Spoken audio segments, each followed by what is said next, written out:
Bueno, entonces el presidente de Civilitas, y que la verdad que fue el iniciador en Argentina junto con algunos de nosotros, Sebastián García Díaz, que todos ustedes conocen bien,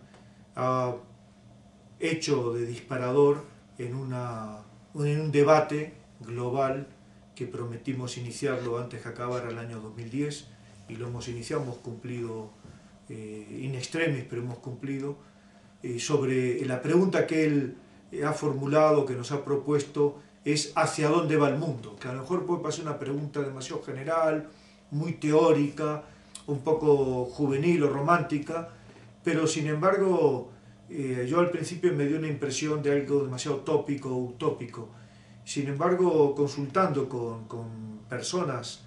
muy bien formadas y grandes analistas de temas internacionales, he visto que despierta un gran interés esa pregunta, porque es un problema que hay ahora, una gran preocupación. ¿Qué nos espera? En el futuro que nos espera, no se esperaba esta crisis, por ejemplo, económica en Europa. Las crisis económicas eran propias de la Argentina, de los países latinoamericanos o del tercer mundo, con todo respeto lo digo, pero no parecía que Estados Unidos o que Europa pudiera tener una crisis de este estilo, y sin embargo esta crisis no ha producido, me parece a mí, los frutos de humildad y de profundidad que eran necesarios. Están buscando soluciones de maquillaje, pero no de fondo. Y entonces, de todas maneras, mucha gente, esto de hacia dónde va el mundo, qué nos espera, les parece que es algo en lo que hay que pensar y que hay que debatir. Y efectivamente hay que debatir en un foro general, amplio, global, mundial, o como ustedes quieran llamar. Yo, como es un tema que me parece que de un modo así verbal y televisivo es demasiado complicado decirlo en pocas palabras, he hecho ya un escrito de contestación, un primer escrito de contestación al escrito disparador que ha hecho Sebastián García Díaz. Sí, me parece que él plantea un asunto que cada vez preocupa más. Y además yo justo hoy estoy aquí en el hogar de una familia y de un gran pensador que ha sido don Álvaro Dors, que muchos de ustedes lo conocen, quizás algunos también lo conocen a través mío, y que él hablaba mucho de esto, y a mí me parece que es una cosa cada vez más actual, y es que la sociedad actual democrática es muy poco democrática, y muchas veces nuestro temor ante el futuro es porque nosotros sabemos que no tenemos control sobre algo que tendríamos que tener, que si somos realmente demócratas, y entre todos podemos opinar, y entre todos lo podríamos arreglar de algún modo.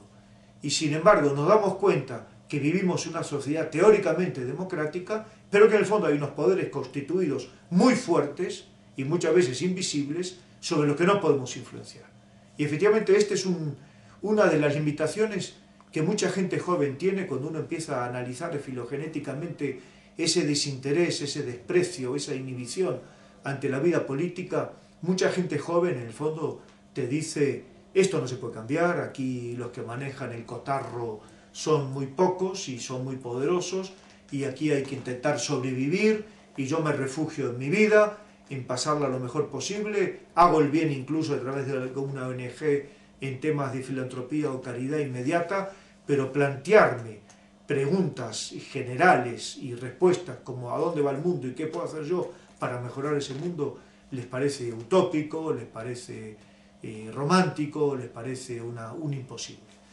Nosotros, si caemos en esto, realmente se dan cuenta que tenemos una única vida, una única existencia, y en esta existencia que tenemos que intentar hacer el mayor bien posible,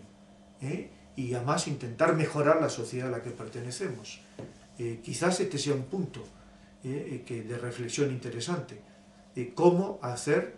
para que la libertad en las sociedades democráticas en que vivimos no sea sofocada como está siendo sofocada, porque muchas de las soluciones que se presentan desde los poderes constituidos son justamente limitaciones y recortes cada vez más a la libertad. Yo no les puedo poner ahora ejemplos, pero puedo, en otras entregas les voy a poner algunos ejemplos increíbles que está habiendo incluso en sociedades de tanta tradición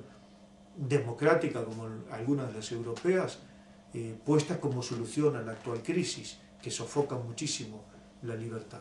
Pero quizás sea un punto gente joven como ustedes, rebelarse ante la falta de respeto a la libertad de las personas que hay en estas sociedades supuestamente democráticas. Saber tener una lectura crítica y luego sobre los acontecimientos, intentar interpretar adecuadamente esos acontecimientos y después para influir hay que valer, hay que saber, para servir hay que valer, no solo hay que entender la vida pública como un servicio a los demás y al bien común, sino también que hay que tener valía y idoneidad y conocimientos suficientes para poder aportar algo a esa sociedad y por tanto, una vez más, damos la solución, me parece a mí, posible y optimista de que formándose bien uno puede, y si consigue que una suficiente masa crítica tenga esa buena formación, consigue ir revertiendo situaciones notoriamente dolorosas, injustas y que además producen no solo frustración, sino ese escepticismo al que también se refería Sebastián García Díaz, ese escepticismo generalizado de que aquí no hay nada que hacer, hay que dejarse llevar por el río, por la corriente de la vida, resignarse, ver los toros o el fútbol desde la barrera, criticar o aprobar a los protagonistas y ser un espectador más.